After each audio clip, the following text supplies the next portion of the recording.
अस्सलाम वालेकुम नाजरीन। जैसा कि आप लोग जानते हैं कि तुरगत भाई जो हैं वो अली साहब के काफ़िले की हिफाजत कर रहे हैं। रास्ते में जो है वो उनके काफ़िले पर हमला हो जाता है। फिर आता भाई अहमद कहता है कि तुरगत भाई हम आप पर भरोसा करके निकले थे, लिहाजा ये सिर्फ इना गोल लेने से ख़त्म नहीं होगा। एक शख्स जो कि डाकुओं को काबू नहीं कर सकता वो इना गोल कैसे संभाल सकता है। आगे से तुरगत भाई कहते हैं कि आप बहुत बड़े अल्फाज कह रहे हैं, लेकिन मैं आपके गम की वजह से इसे नज़रअंदाज कर सकता हूँ। अब घबराना बंद करो, जिसने ये किया है उसे वही मिलेगा जिसका वो हकदार है। आगे से मुस्तफ़ा कहता है कि जब आप कारवां सराय में हमारा इस्तकबाल कर रहे थे तो हमारे सिपाही यहाँ मर रहे थे, क्या आप इस तरह रास्तों का दिफा करते हैं।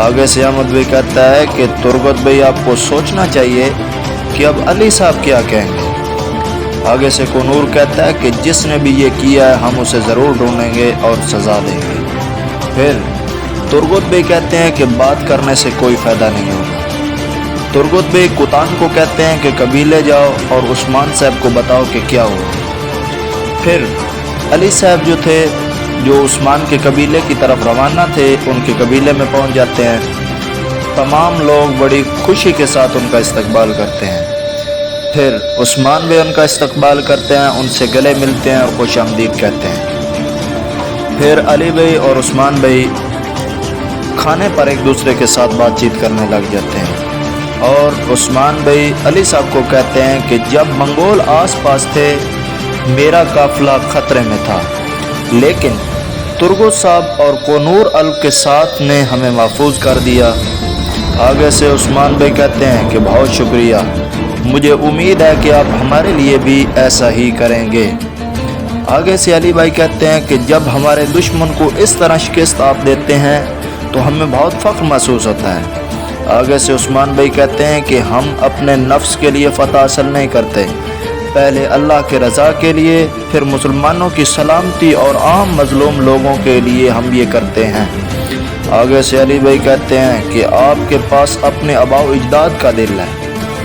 इसके बाद तुरगत भाई जो काफ़िले पर हमला करने वाले दुश्मन थे उनकी तलाश में थे कि उन पर हमला हो जाता है और तुरगत भाई और मुस्तफ़ा ज़ख्मी हो जाते हैं और अहमद आताब मर जाता है। आताब अहमद के मरने का इल्ज़ाम जो है वो तुरगत पर लग जाता है, क्योंकि रोमानोस ने तुरगत के खंजर से अहमद को मारा था। तुरगत होश में आने के बाद अपना खंजर अहमद के सीने से निकालने लगता है तो मुस्तफ़ा देख लेता है। वो कहता है कि तुम कातिल हो। इसके बाद कुतान जिसको तुरगत ने भेजा था वो कबीले जाए और उस्मान साहब को बताए कि अली साहब के कारवान पर हमला हुआ है। वो कबीले में आता है और उस्मान साहब के पास आता है तो कहता है कि उस्मान भाई अली साहब के कारवां पर हमला हुआ है और हलाक और ज़ख्मी होने वालों की तादाद बहुत ज़्यादा है। शहज़ादा मुस्तफ़ा और अहमद उनके साथ हैं। ये सुनने के बाद अली भाई कहते हैं कि कौन कर सकता है, ये कौन कर सकता है। उस्मान भाई कहते हैं कि ऐसा लगता है कि जैसे मंगोलों ने ये किया है। उस्मान कहता है कि अली साहब पुरसकून हो जाएं, जो ज़रूरी हुआ हम वो करेंगे। अली साहब कहते हैं कि मैं कैसे पुरसकून रहूं। उस्मान साहब हर कोई जानता है कि मैं कई कबीले पर कितना भरोसा करता हूं, क्या मेरा ऐसा करना गलत है।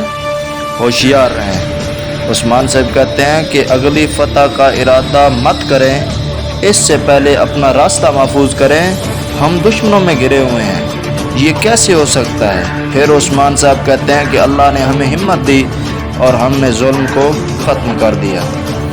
जब कोई भी हमारे मेहमान की जान और उनकी इमलाक को नुकसान पहुंचाएगा उसकी किस्मत पर मोहर लग जाएगी, इसमें कोई शक नहीं।